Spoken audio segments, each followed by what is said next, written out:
நம்ம கெட்ட வார்த்தையை பயன்படுத்தியிருப்போம், சில கெட்ட வார்த்தை பேசி பார்த்துருப்போம். வாடு, மயிறு, முட்டை பொண்ட, Vadda, no, it's not Vadda, it's வாத்தா. அது எல்லாமே டைரெக்டாக பெண்களையும் பெண்ணோட பிறப்புறுப்பையும் இழிவுபடுத்துகிற மாதிரி தான் இருந்திருக்கும். இது ஏன்னு எப்போது யோசிச்சது உண்டா? அதை பற்றி தான் பார்க்க போகிறோம். இது வாங்க பேசலாம். நான் உங்கள் விஜய். வரலாற்று ரீதியாக பார்த்தா பண்டைய கால கலாச்சாரம் மற்றும் மதங்கள்லேருந்து இந்த கெட்ட வார்த்தையை பயன்படுத்தியிருக்காங்க.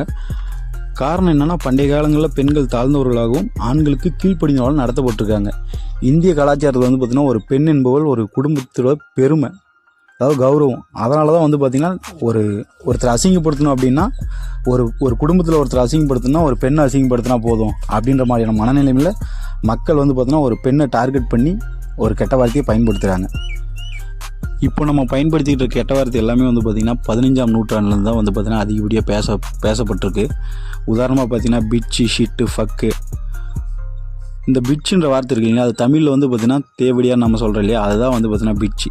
அந்த வார்த்தை வந்து பிஸ்டிஸ்னு அப்படின்ற ஒரு கிரேக்க வார்த்தையிலேருந்து வந்து பார்த்திங்கன்னா உருவாயிருக்கு. அதுக்கு மீனிங் என்னென்னா ஃபீமேல் டாக், ஒரு பெண் நாயின்றது தான் அதனுடைய அர்த்தம்.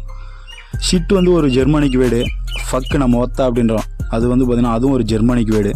இந்த கெட்ட வார்த்தையை ரொம்ப நார்மலாக பயன்படுத்த ஆரம்பித்த காலம்னு பார்த்தீங்கன்னா 18 to 19ஆம் நூற்றாண்டு. அப்போ தான் தொழில்மயமான காலம். ப்ளஸ் வந்து பார்த்தீங்கன்னா நகரத்தோட வளர்ச்சி ஸ்டார்ட் ஆனது வந்து பார்த்தீங்கன்னா 18th century தான். ஸோ அப்போ மக்கள் கூட்டமாக கூடி வாழும்போது ஒருத்தர் இன்னொருத்தர் மேலே இருக்க வெறுப்பை காட்டுறதுக்காக வந்து பார்த்தீங்கன்னா கெட்ட வார்த்தையை பயன்படுத்தியிருக்காங்க. அதே போல் வந்து பார்த்தீங்கன்னா உலகப்போர் நடந்த சமயம், உலகப்போர் 1, 2 தெரியும் உங்களுக்கு. அந்த உலகப்போரில் வந்து பார்த்தீங்கன்னா இன்னொரு நாட்டு இராணுவ வீரர்களை திட்டுறதுக்கோசரம், கோவப்படுத்துறதுக்கோசரம் வந்து பார்த்தீங்கன்னா கெட்ட வார்த்தையை பயன்படுத்தியிருக்காங்க. அதுக்கப்புறம் வந்து பார்த்தீங்கன்னா 1960 1970 வந்து பார்த்தீங்கன்னா பாலியல் புரட்சி ஆரம்பித்த காலம். அதுக்கப்புறம் 1980 to 1990 வந்து பார்த்தீங்கன்னா ஹிப்ஹாப் இசை தெரியும் உங்களுக்கு.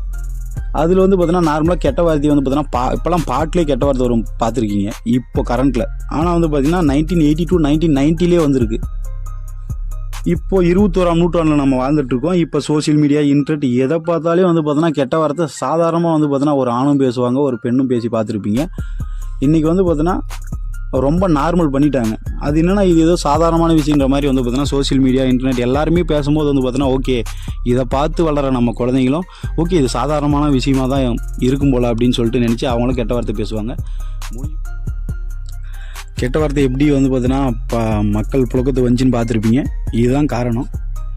இந்த வீடியோ பிடிச்சிருந்தால் லைக் பண்ணுங்கள், சப்ஸ்கிரைப் பண்ணுங்கள், ஷேர் பண்ணுங்கள். Okay, thank you.